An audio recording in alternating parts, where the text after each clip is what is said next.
standing next to the Beer Ripples beer printer. No, it doesn't print beer. What it does, it prints onto beer. So thankfully, I've got a glass here. I'm gonna put it on the base. On the top, I've got a selection of all kinds of items I want to print. Let's say it's beer o'clock. So the base raises. You can hear it working, a little whirring, sounds like a old school printer. And let's see how it looks. Now it's actually using a malt-based ink, and they assured me at Beer Ripples that it will not affect the taste whatsoever.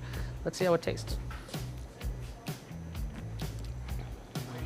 As long as there's a head on this printout will remain. So unless I drink this whole thing right now, you're gonna still see that. So you can see it's kind of decaying over time, but then again, it's printed on liquid.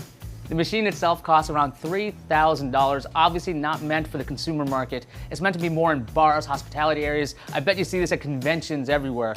And the idea is you can have other messages printed onto these beers.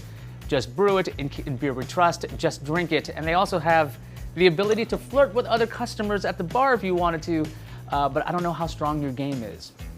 So the Ripples printer works with a Ripples app. Any consumer can download the Ripples app. It'll tell you where you can find a location that has one of the printers. Then you can send your own picture if you wanted to that location. You then say, hey, that's my number there. Can you give me number 1? Boom. You'll have a beer with your face on it if you wanted to. If you're wondering how long will this take, will this add some horrible time between you ordering the beer and getting the beer, that's not gonna be a problem. This thing prints out very quickly. The only thing that changes the time is how long it takes for this platform to go up and down. That's all. The printing itself takes about the same time for any image. The Beer Ripples printer is going to be in locations in the US and Canada. Again, if you want to find out what location has one, you better use the app. You know, I think I'm gonna print out something really, really rich, and I need a really rich beer for that. So I'm gonna put this beer right in, and I'm gonna select this fellow.